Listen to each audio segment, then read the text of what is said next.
Pare tudo os seus afazeres e vem comigo para participar dessa palestra muito importante.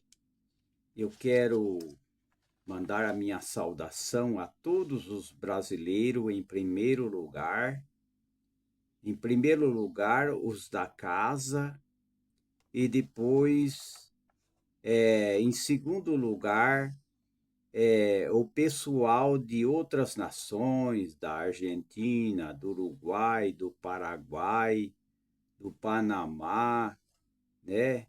De El Salvador e assim por diante, o pessoal da Venezuela, pessoal de todas as nações da América do Sul e de toda a parte do mundo também, né?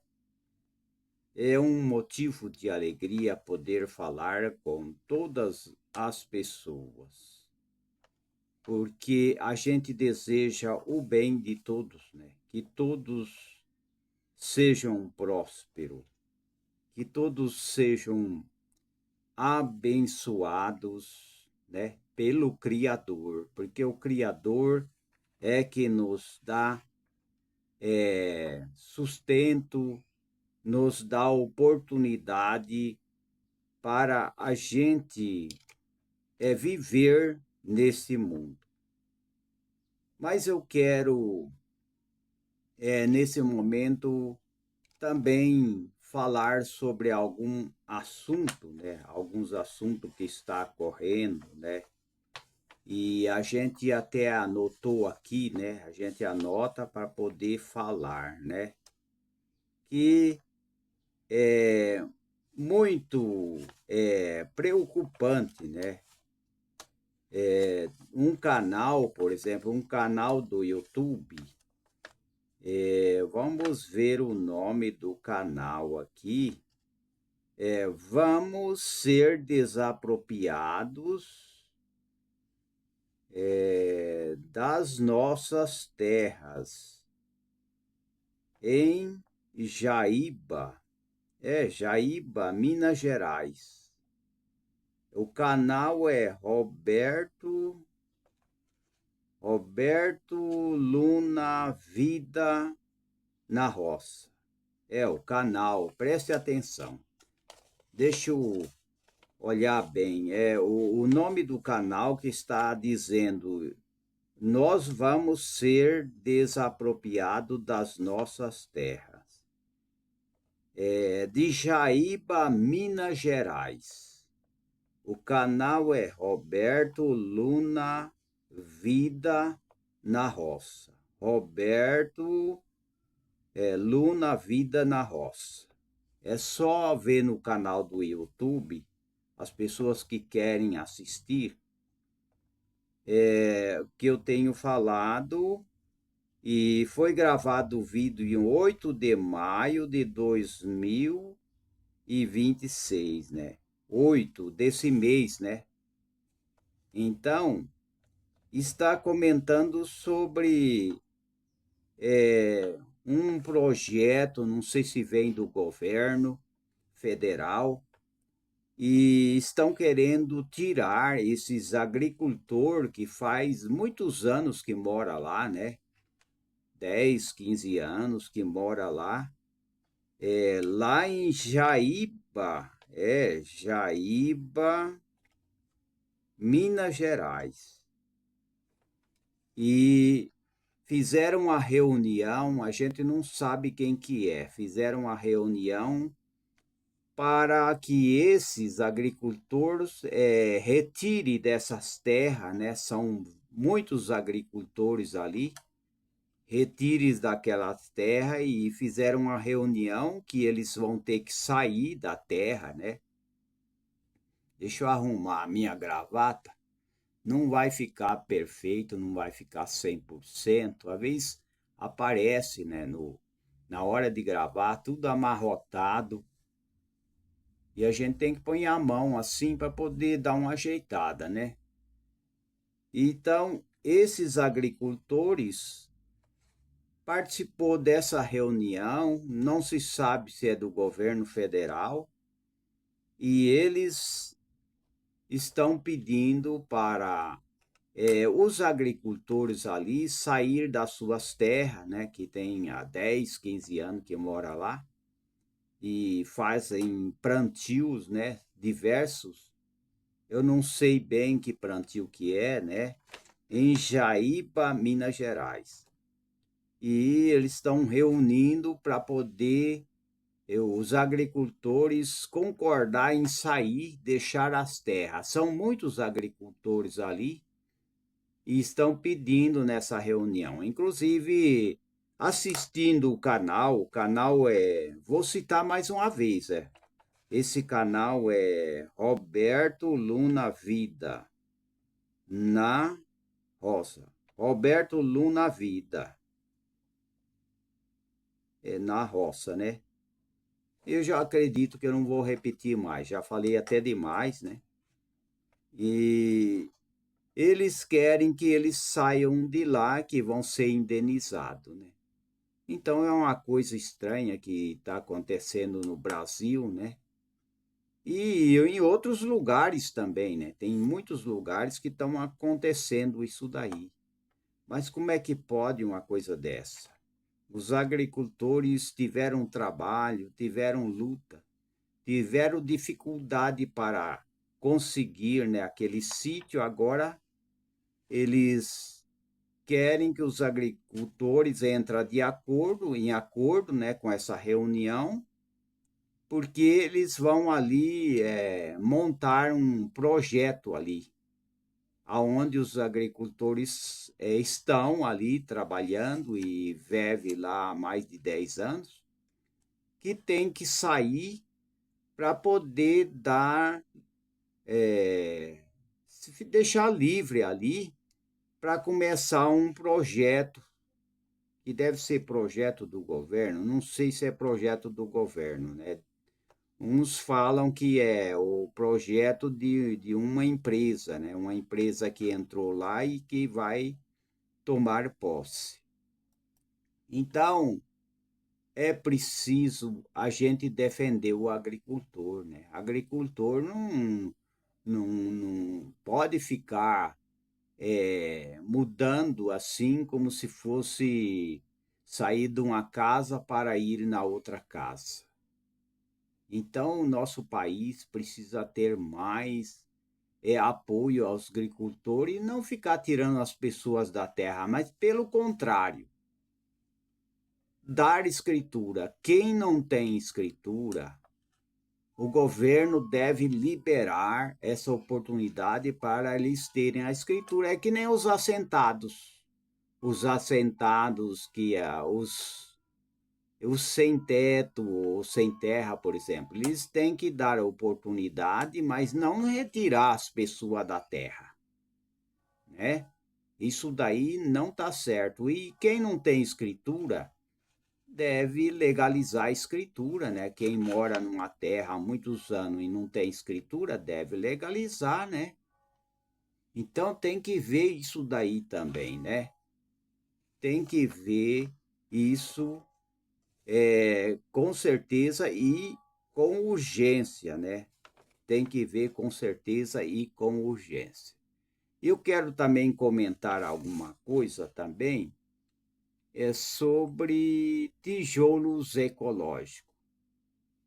Eu acredito que eu já tenho falado, não tenho bem certeza, mas a gente vai falar novamente sobre tijolo ecológico. O tijolo ecológico, ele é muito bom, é muito bem aceito e é muito importante o tijolo ecológico. Porque o tijolo ecológico, ele vai cimento e areia, nada mais. Só vai dois ingredientes: cimento, cimento e areia. Ou seja, cimento e areia.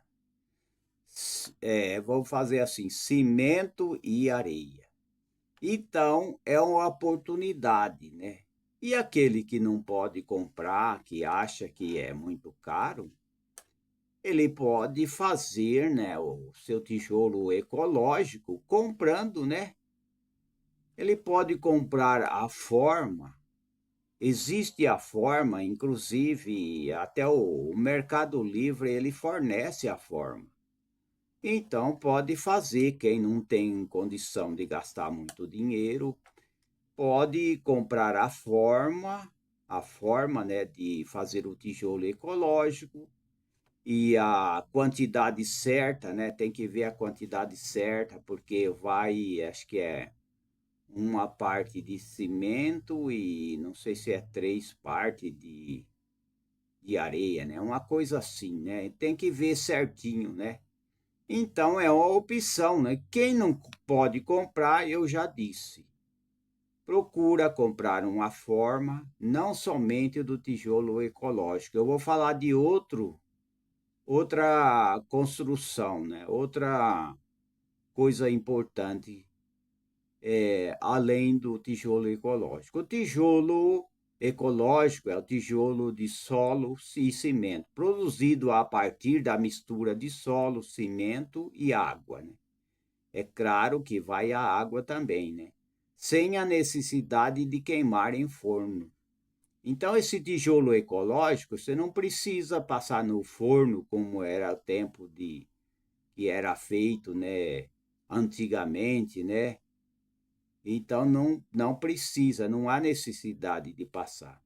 O tijolo, né, é muito importante, né? Tem o tijolo adobe, o BTC, que é o broco da terra comprimido, né, feito a partir de mistura de barro e palha, né, compactado em forma de madeira e secado ao sol. O tijolo de resíduo de construção civil também, produzindo a partir de materiais de construção reciclado, como concreto, argamassa.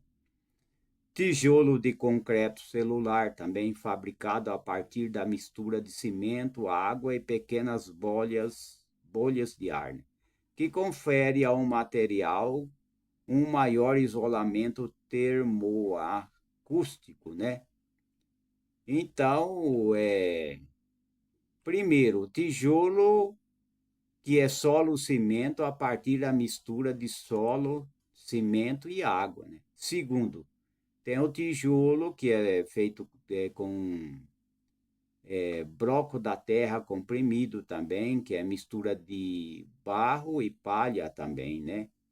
Em forma de madeira e secado ao sol. O terceiro, tijolo de resíduo de construção civil produzido a partir de materiais de construção reciclados, como concreto e argamassa, né? E quarto, tijolo de concreto celular, também fabricado a partir de mistura de cimento, água e pequenas bolhas de ar que confere ao material um maior isolamento termoacústico, como eu já tenho falado, né? Quinto, tijolo de plástico reciclado produzido a partir da reciclagem de plástico pode ter diferença, cores e textura, né? Então aí está, né? É muito bom, né? O tijolo pode ser encontrado em diversos tamanhos, de acordo com a necessidade de cada projeto, né? Então, algumas medidas comuns para o tijolo ecológico podem incluir 25 por 12, né? E 5 por 7 centímetros, assim por diante, 30 por 15, mais 7 centímetros, 35 por 15, 40 por 20, e assim por diante, né? Então, esses tijolos é muito bom, dá bom resultado para aquele que quer construir, né, com tijolo ecológico, né? Então, as vantagens e desvantagens. O tijolo ecológico apresenta diversas vantagens. Por exemplo, menor impacto ambiental, sua produção consome menos energia, gera menos resíduo e emissão de gases poluentes, né? E maior eficiência térmica e acústica. O tijolo ecológico tem maior capacidade de isolamento térmico, acústico em relação ao tijolo convencional. Tem também maior resistência, durabilidade. Por ter maior resistência e menos poroso, o tijolo ecológico é mais durável e pode ter uma vida útil mais longa, né? Ele tem um menor custo, em alguns casos o tijolo ecológico pode ser mais barato do que os tijolos convencionais, né? No entanto, também existe a desvantagem, né? A dificuldade de produção, por exemplo, em grande escala, a produção de tijolo, né? Ecológico é mais complexa, é mais lenta do que a produção de tijolos convencionais e pode limitar sua escala de produção, né? Também a dificuldade de padronização devido às características dos materiais utilizados na produção. Pode haver variações nas dimensões e textura dos tijolos e pode dificultar sua padronização. Também a necessidade de materiais complementares para utilizar o tijolo ecológico. Pode ser necessário utilizar outros materiais complementares como argamassa e revestimentos e pode aumentar o custo final do projeto. Então tem que ser uma coisa bem avaliado e bem calculado, né? E a durabilidade do tijolo ecológico também é fantástica, é maravilhoso. A durabilidade do tijolo ecológico pode variar também dependendo do tipo de qualidade do material utilizado, né? Bem como de resistência e solidez da construção em que ele é utilizado, né? Em média, estima-se que um tijolo ecológico bem feito e bem utilizado pode durar 30 a 50 anos, dependendo também das condições climáticas e do desgaste natural, né? Então está aí o tijolo ecológico, né? É muito importante, né? É bom lembrar que a durabilidade do tijolo também pode depender de manutenção, reparo da estrutura em que ele é utilizado, né? Avaliar a qualidade, a procedência do material, né? Antes de comprar ou fazer, né?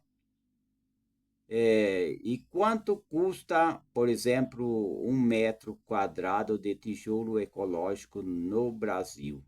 Então, as pessoas que interessam devem prestar atenção, né? O custo de 1 metro quadrado de tijolo ecológico no Brasil, isso vai depender de cada região, né? E os materiais utilizados, né? Em média, o valor pode estar entre 90 e 235, né? Por metro quadrado, né? De parede construída, né? Na moeda, né, de cada país, né? Tem que ver, cada país tem uma moeda, né? Esses valores podem incluir o preço de materiais, mão de obra e outros custos, né, de produção, construção. Agora, se quiser fazer em casa, pode fazer, né? Eu já disse, se a pessoa não quer comprar, não tem condição, né? Não tem renda boa para fazer, então procure fazer o tijolo em casa. Faz ele em casa. O tijolo é o seguinte: tem que usar areia e cimento, né? Aí tem que ver quanto, por exemplo, vai de areia. Como eu tenho falado, parece que é uma parte de cimento e 3 partes de areia. Parece que é uma coisa assim, né? Então tem que ver, tem que apurar bem. pesquisar, né? Tem que pesquisar bem para ver se é mesmo o que eu estou falando, né? Agora não vai dar para falar muito porque a gente tem muita coisa a falar. Eu quero falar sobre o bloco de concreto celular. Vamos ver, né, que eu tenho que olhar aqui um pouco porque eu não sou especialista em bloco celular e nem tijolo ecológico. Então, também vamos ver aqui sobre o concreto, né? Bloco de concreto celular, né? Vamos ver. O concreto celular é um tipo de concreto leve produzido pela incorporação de ar na mistura através de agentes espumígenos que gera microcélulas. Geralmente o bloco celular é feito do concreto celular mesmo. Ou o bloco celular, ele é feito também de isopor triturado. Eles misturam o isopor com um cimento, né? Também, vai cimento também, né? Então, o concreto celular é um agente espumígenos que garante microcélulas estável na massa, né?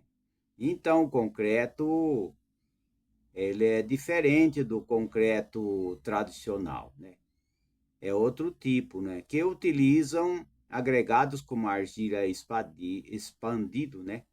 O celular, ou o concreto celular, possui uma matriz homogênea de pasta de cimento, água e bolhas de ar, que bolhas de ar vem ser o isopor, né?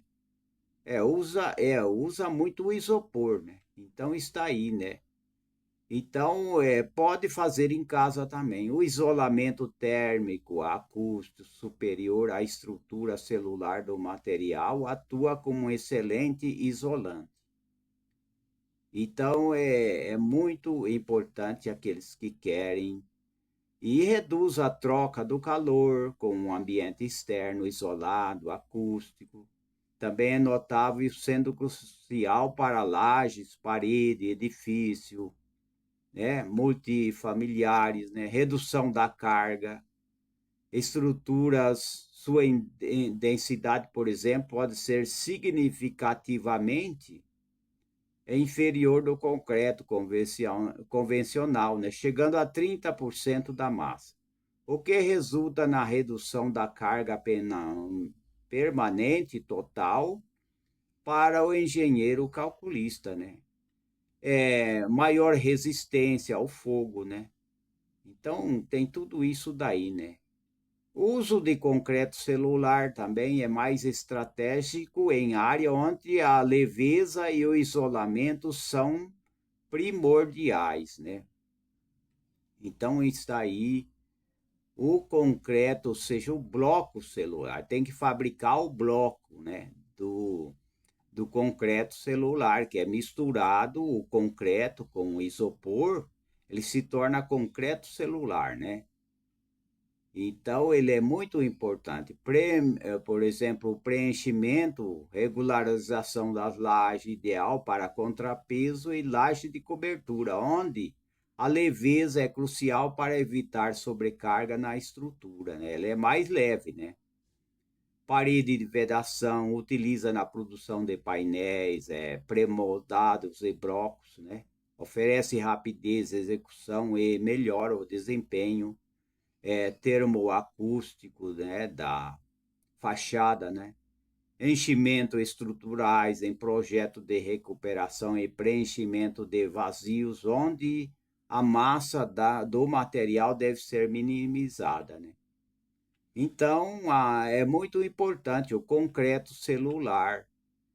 É importante, as pessoas podem, para poder fazer o bloco celular, também vou dar uma dica, se não tem condição, né? Se é pessoas de baixa renda, não tem condição para comprar, ou seja, comprar o bloco celular, porque a pessoa pode comprar o bloco celular pronto, bloco de concreto celular.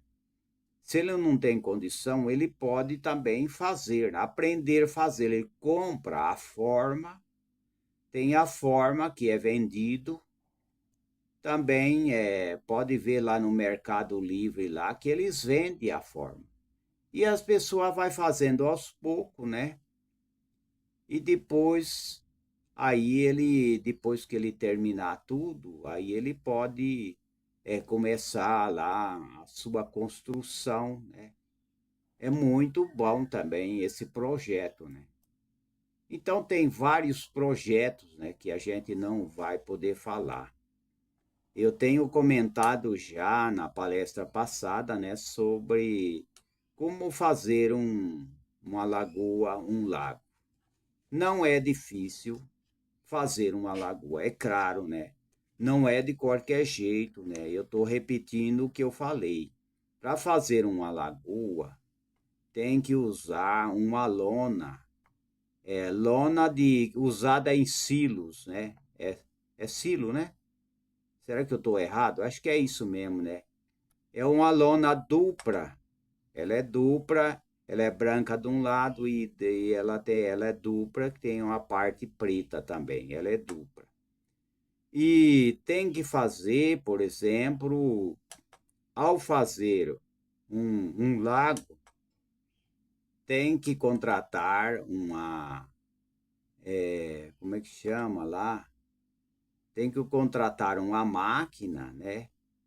E para fazer não pode ser muito afundado, tem que ser feito, por exemplo, o lago do tamanho que a pessoa ou que o dono da propriedade quer, ou chácara mesmo, onde a pessoa, o dono quiser fazer, tem que usar uma máquina escavadeira, né? Escavadeira, e fazendo ele levemente até afundar o meio. Então, a máquina não pode fazer um buraco. Ela tem que ir fazendo e rebaixando e ter oportunidade, ou seja, poder a máquina entrar até no fundo, né, do lago, né? Então vai afundando de modo que a máquina pode entrar e sair. Não pode ir afundando e fazendo um buraco que a máquina não pode entrar mais. Para ficar um lago bom, tem que ir levemente abaixando devagarzinho, sem que seja impossível a máquina entrar. A máquina ela tem que ter possibilidade de ir cavucando, entrando até no meio e depois saindo. Aí vai dar um lago bom. Agora, se fazer um buraco lá, é claro, né, que a máquina não vai poder nem entrar mais, né?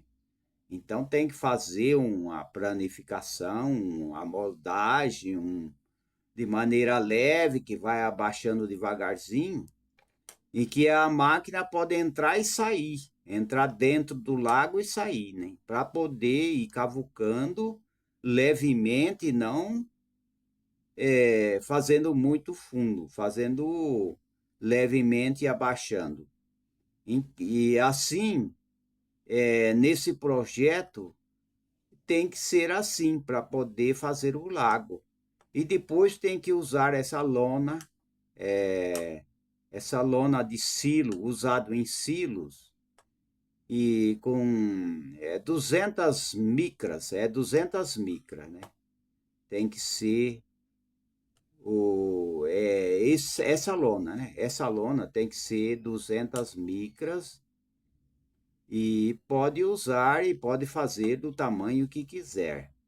Aí depois tem que colar, né? Colar as partes, emendar as partes da lona no fundo, né? Do lago, depois que a máquina escavadeira já deixou tudo certo.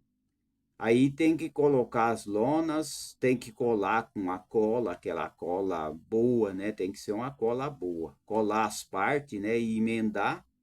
e encher daquela lona bem esticada. Depois tem que, depois de colocar a lona no fundo, né, do lago, aí tem que ir dobrando para poder a máquina escavadeira ir jogando terra, porque se você não dobrar, não tem jeito de pôr a terra e a máquina não pode passar em cima da lona. Aí vai dobrando, bem no fim, aí vai jogando terra no fim, bem no final. E aonde está colado, tem que jogar terra ali também, primeiro, né? Quando cola, já joga, né? Um tipo que nem uma linha de terra por cima para não descolar, né? Para firmar a cola. E depois tem que dobrar tudo com paciência, né? Que está estendido a lona no fundo, é onde vai fazer o lago.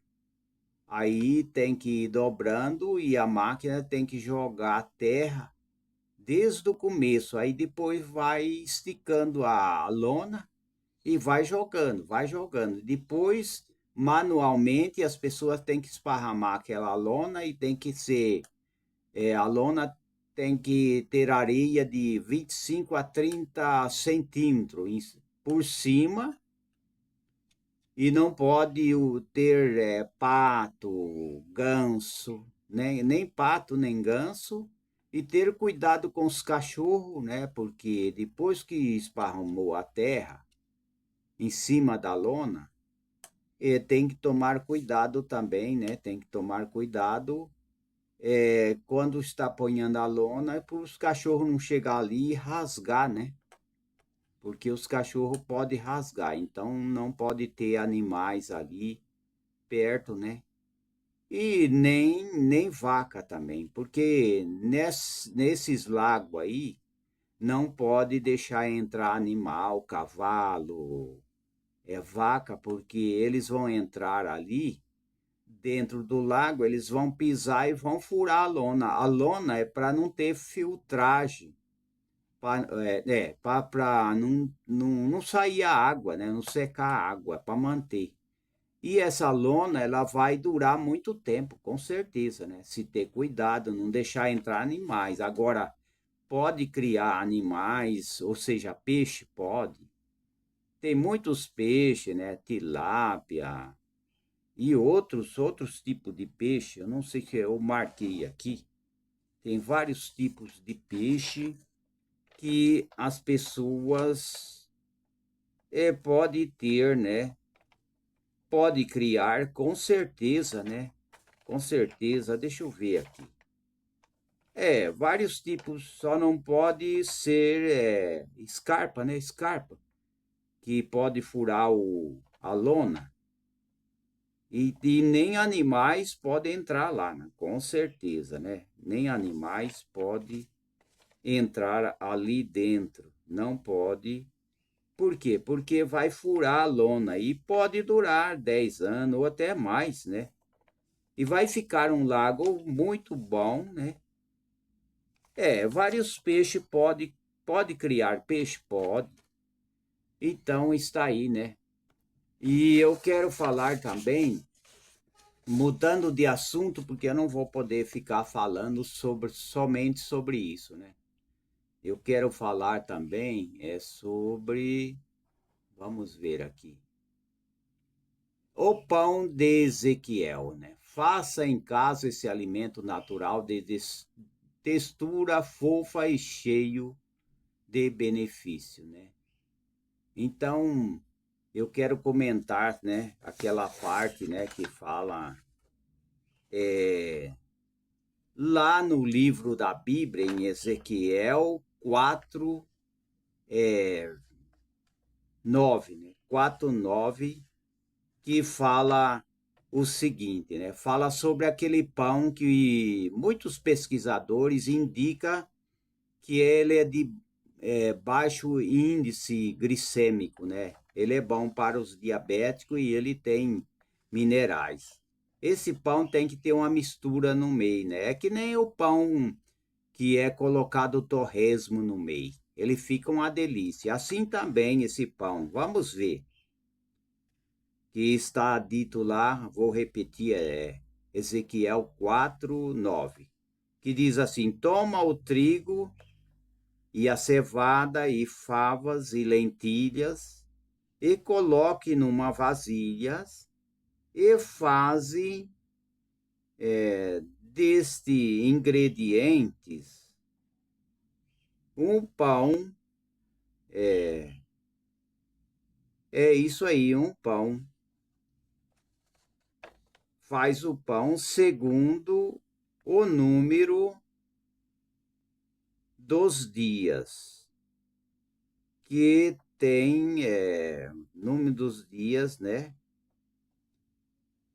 É isso aí, é sobre Ezequiel, né? Aqui eu não estou dando, porque aonde eu estou gravando aqui, deixa eu chegar mais aqui, eu vou sair um pouco fora, vou ficar muito. Vamos ver se eu consigo. Aqui é um lugar meio escuro. É um lugar meio escuro. Vamos ver se eu consigo ver aqui. Toma o trigo, cevada, né? Favas, lentilhas e coloque numa vasilhas e fazem destes ingredientes pão, né?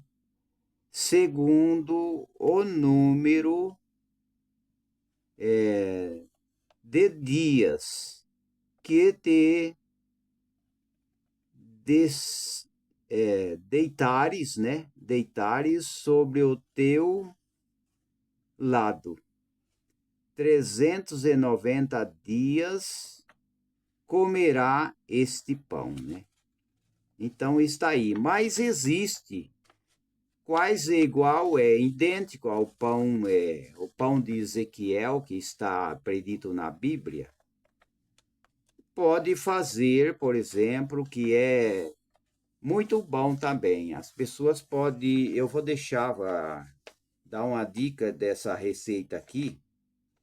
Por exemplo, que é idêntico ao pão de Ezequiel, por exemplo, usar 150 gramas de trigo, trigo duro e espelta, né? Pode ser o trigo orgânico, né? Pode ser o trigo mesmo, pode ser a farinha orgânica, mas o certo é trigo duro e espelto.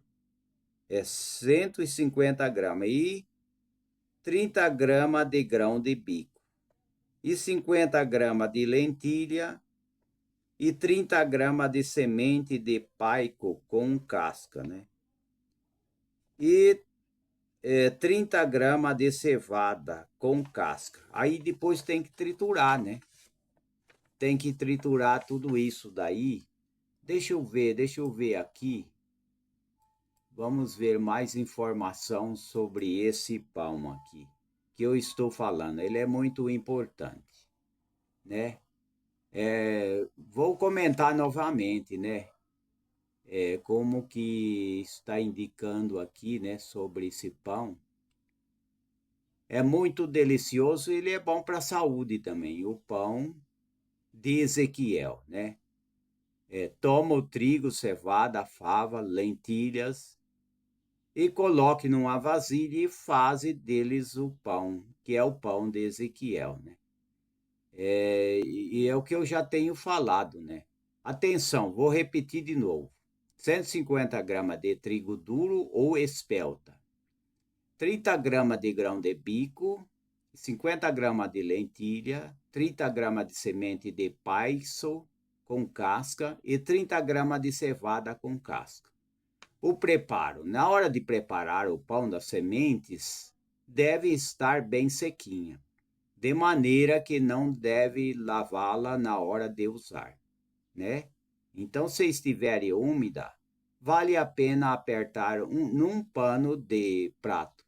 Daí coloque a semente num processador pequeno, né? Coloque as sementes germinadas e o sal. Processe até fazer uma massa homogênea, modele a massa em 5 ou 6 pãezinhos, né?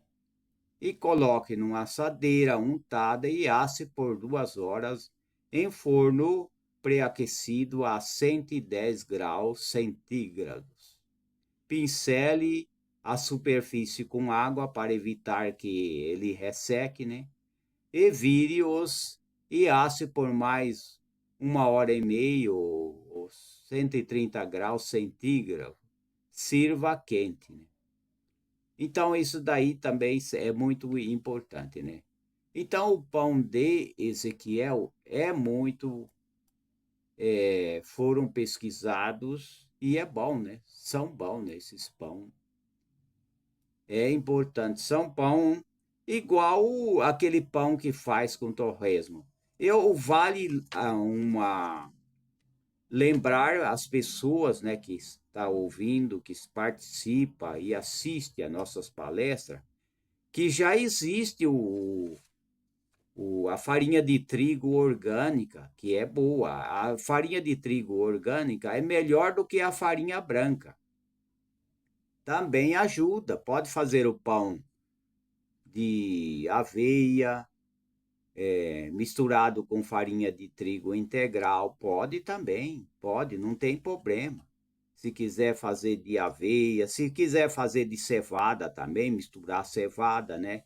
É que nem eu já tenho falado sobre o pão de Ezequiel. Então tem várias misturas. Por que que é de índice glicêmico? Porque se fizer o pão e ponhar várias coisas no meio, vegetais no meio, a glicose ela não vai subir devido massas, porque a massa sobe, pode subir também o açúcar no sangue, né? Então, pães são uma parte importante na alimentação, né, de muitas pessoas, né? Todo mundo gosta de um pãozinho, né? Mesmo que não seja o pão integral, mas muita gente gosta, né? Então, é importante sim. O pão de Ezequiel é saudável. O pão de Ezequiel, né, é muito bom, né? O pão de grão germinado representa uma opção saudável em comparação com a farinha branca ou o pão integral de farinha de grãos, né? O pão de Ezequiel, que é um pão saudável, né, rico em proteína, né? É muito importante, tem muita proteína que ajuda, né? Muito bom, é muito bom. Baixo índice glicêmico, como eu tenho falado, né? Então ele é muito bom que ele é baixo índice glicêmico. Essa versão de pão não contém açúcar, né? Não contém açúcar. É simples, mas sim carboidrato, né? Complexo de absorção lenta, né? Capaz de evitar pico de insulina, o que também o torna uma alternativa indicada para aqueles que sofrem de diabetes, né, tipo 2. Então é muito importante, né, esses pães e usar também aquela farinha, né, aquela farinha integral também, ela é boa também. E ela vem com ferro também, ela vem com os minerais junto, né? Pode comprar ela com os minerais, que ela vem vitaminado, né? É vendido aquela farinha, né? A farinha integral, né? Ela não é igual a farinha branca, ela é melhor ainda e ela vem com vitamina. Ela vem com várias vitaminas. Então aí está a importância, né, dessas farinhas. Então, pode fazer ela, o pão também pode adicionar, né, lentilha, outras coisas mais, que isso daí ajuda, né? Muito importante e muito bom para a saúde, né? Porque a nossa saúde precisa de uma alimentação. Agora, um pão de farinha, essa farinha branca, ela não é muito bom, né? Dependendo das pessoas, geralmente ela não é boa que muita massa também engorda, é claro, né? Tem muita caloria. Agora, se o pão integral, o pão é de Ezequiel, que mistura lentilha, cevada, aveia, né? Agora, se você fizer o pão de farinha branca, você colocar, por exemplo, metade de farinha branca, mais metade de aveia, cevada, aí vai ajudar um pouco, vai dar aquele um equilíbrio, vai ser bom, sim. Pode fazer? Pode fazer. Agora, só a farinha branca, ni, não, não, não. É, ou seja, não. Vou falar melhor assim, né? Senão as pessoas vão ignorar, né? Mas eu acredito que ninguém ignora. Então, pode fazer assim. Também pode usar a farinha de aveia para fazer pão. Se quiser fazer só de farinha de aveia, pode fazer farinha de aveia, cevada. Agora, colocar lentilhas no meio, é claro, isso é bom, né? Isso é muito importante para todas as pessoas. Agora eu quero também falar um pouquinho das hortaliças. Hortaliças são plantas herbáceas comestíveis que geralmente são cultivados em jardins e pode ser consumida crua ou cozida. É, são cultivados em jardins, são cultivados em hortas, né? Então, dentro desse grupo estão as leguminosas, verduras, né? Mas não estão incluídos os frutos de plantas lenhosas nem os cereais cultivados em larga escala, né? Por exemplo, a selga, a abóbora, o aipo, a salsa. São alimentos utilizados, né, em preparos de pratos como saladas, quiches, sopas, sucos, que se caracteriza pelo alto teor de água. Alguns têm até 80% de água, né, em sua composição, né? Então, além disso, são vegetais pobres em lipídios e proteína, mas também é rico em fibra, vitamina, especialmente as vitaminas A, E, Q, B e C. Os minerais, entre os quais, por exemplo, se destaca que é o ferro, potássio, magnésio, sódio, cálcio. É o que tem naquela farinha, né? Aquela farinha que eu falei. Só que eu encontrei essa farinha aí, mas só vem de meio quilo só.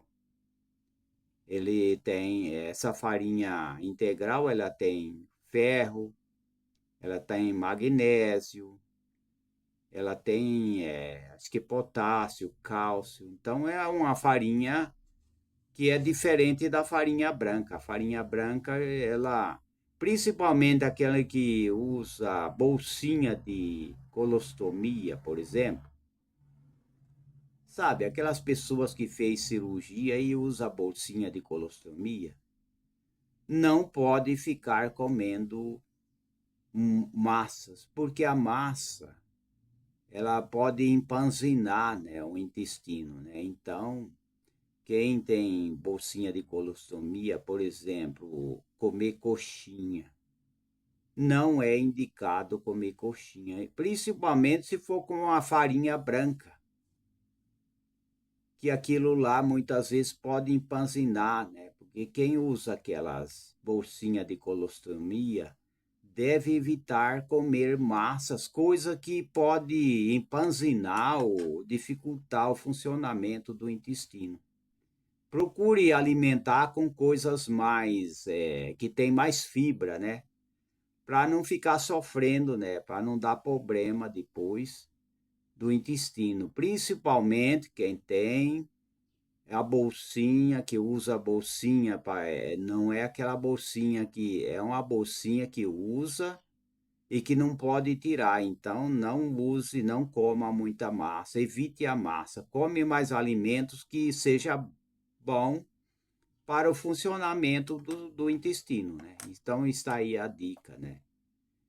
Então, está aí que é muito importante as hortaliças não dá problema de intestino, mas vai melhorar, né? Hortaliça também permite uma absorção lenta de carboidrato pelo corpo, né? Ou seja, o corpo leva mais tempo para absorver os nutrientes do que outros alimentos, né? E tem poucas calorias, né? Apesar de nem todos os vegetais terem a mesma quantidade de caloria, né? Todos eles tendem a ter baixo teor calórico e energético, né? Que pode ser usado em dieta de baixa caloria, né? Então, benefício, é muito bom, né? Que traz benefícios nutricionais, né? As hortaliças, melhora o trânsito intestinal, melhora e equilibra o organismo, né? E o seu consumo regular, frequentemente, é recomendado, né? É recomendado por nutricionista, é recomendado por terapeuta, é recomendado por muitos, até mesmo aqueles doutores da medicina tradicional, né? Também tem muitos doutores aí que eles recomendam, né? Que eles também conhecem sobre nutrição, sobre vitamina, sobre alimentação, né? Então é muito bom, né? E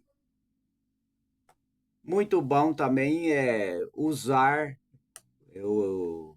as hortaliças, cozinhar no vapor, né? Tem que ter uma panela de vapor, né? Tem acho que é panela elétrica, é elétrica que se cozinha no vapor. Eu andei comprando muitas coisas ali, né? Daquela época que tinha o Shoptime, né? Shoptime. Andei comprando muitas coisas ali e eu deixei de comprar aquele, não sei se é panela, acho que é panela mesmo. Eu sei que é elétrico, é um tipo de um aparelho que cozinha a vapor. Ele é muito bom, um cozimento a vapor. Agora, se as pessoas poder comer cru, né? Depende da hortaliça, pode até comer cru, que é melhor ainda, né? Mas nem todos, né, gostam de comer as coisas cru e tem coisa que tem que cozinhar mesmo, né? Tem coisa que tem que cozinhar, né? Então, tem as hortaliças, por exemplo, do grupo A, né? Que são aquelas que têm absorção de menos de 5% de carboidrato, né?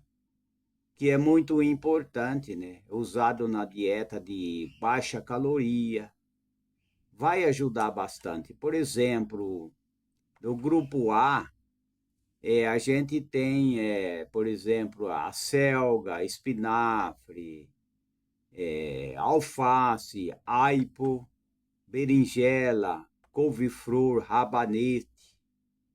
Isso é muito importante, é do grupo A, né? Agora, o grupo B, não repara que eu estou tentando acochar mais a gravata, mas tá bom, vamos deixar quieto, né? Deixar quieto. Essa gravata aqui fica mexendo toda hora.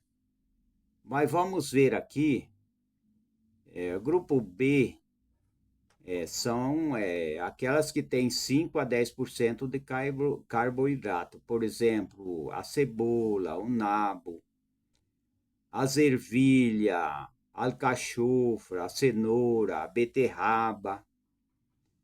Lembre de uma coisa que a gente sempre fala que as pessoas devem colorir o seu prato. Isso daí é uma dica que serve para as crianças também.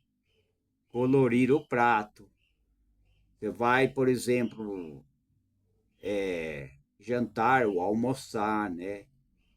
E no prato tem que ter o arroz e feijão, mas tem que ter cenoura, tem que ter beterraba, ervilha, nabo, alcachofra, tudo isso vai dar um equilíbrio no organismo, né? Então falei do grupo A, né? Grupo B, o grupo C. O grupo C também tem, vamos ver aqui, que tem mais carboidrato, né? Tem mais carboidrato, o grupo C. E 10%, né? Sua composição mais de 10%, né? Por exemplo, a batata, a mandioca, ela é muito boa para quem pode comer, né? Porque a batata, comer demais, principalmente quem tem problema de controle do açúcar no sangue, não pode comer muita batata, muita mandioca, né? Não pode, tem que ter um equilíbrio. Quem tem problema de controle de açúcar tem que ter a balancinha, né? Assista lá o canal do Edu, Edu Diabético. Assista lá no YouTube, né? As pessoas podem assistir. Eu não sou aquele egoísta que só quero que os outros assistam, né? As palestras que a gente faz. Não. Eu também indico o canal do Edu Diabético. Edu, digita lá no Google, Edu Diabético. Ele vai explicar como que a pessoa tem que manter a sua açúcar controlado. Porque não é brincadeira, gente. Não é brincadeira. Eu estou falando aqui, mas não é brincadeira. Se você descuidar da diabetes, o tipo 2 também tem que ter um equilíbrio. É, também vai ajudar, se a pessoa é muito gordo, ele emagrecer, vai ajudar. E mudar o estilo de vida, a alimentação e colorir o seu prato, comer coisa mais saudável, vai melhorar, né? E pode até recuperar, né? Os desgastes, né? Que o pâncreas sofreu, né? Ele volta a funcionar normalmente. Agora, o tipo 1 não é brincadeira, porque quanta gente já foi amputada? Eu sempre estou falando isso direto. Quanta gente perde a vista, por quê? Porque come qualquer coisa, come massa. Massa sobe o açúcar no sangue. Batata frita nem se fala, sobe o açúcar no sangue. Então, por que que as pessoas amputam a mão, amputam dedo, amputam a perna? Por quê? Porque você deixa de fazer uma dieta equilibrada e come qualquer coisa que faz mal, que faz a diabetes subir, o açúcar subir, aí dá trombose, né? Aí começa a ter ferida, abre ferida, a ferida não sara, porque quem tem diabetes alta, a ferida não consegue fechar, né? Tem que controlar a diabetes. Então, tem que levar a sério isso, né? Eu trabalhei com um amigo, um moreno, eu não vou falar o nome dele, eu não estou lembrado também, o nome completo dele, mas eu não vou falar. E eu cheguei a trabalhar, né, junto com ele, né, porque eu já catei laranja, trabalhei em pomares de laranja, catando laranja, catando limão também, né, e ele trabalhava junto, né. E ele pegou essa diabetes, né, o açúcar, diabetes tipo 1, Foi cortando o carcanhar, foi cortando a perna, depois ficou só com os toquinhos e ficou numa cadeira de roda. Ele já partiu para a eternidade, já, ele já foi, né? É que Deus o tenha ele ali, né? A gente deseja o bem, né? Porque eternidade é, é a vida eterna, ou vida eterna, ou a perdição eterna, a morte eterna no lago de fogo, né? Isso eu não posso julgar, né?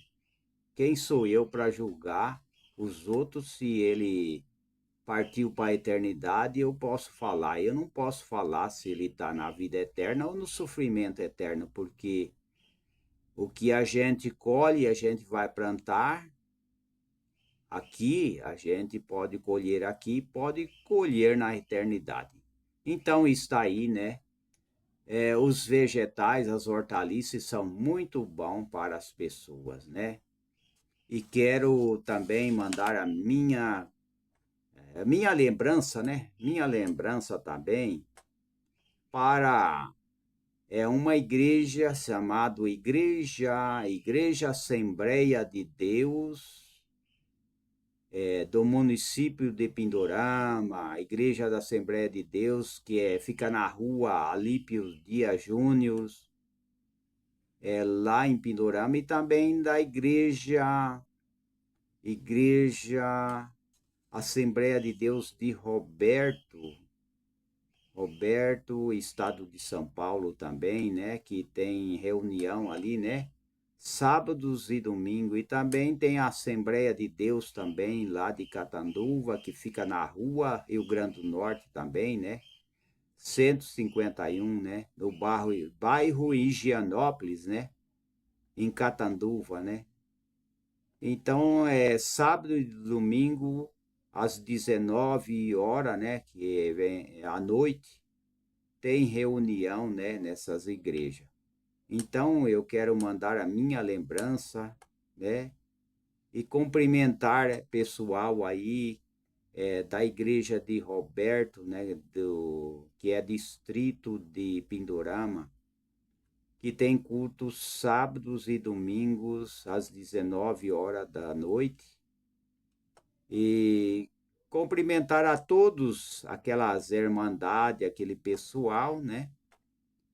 E que o Criador possa abençoar eles e todos os que estão aqui assistindo, que vão assistir, né? A nossa palestra, né? E até a próxima oportunidade, né? Já está chegando a hora da gente encerrar essa palestra. E até a próxima oportunidade. Até lá.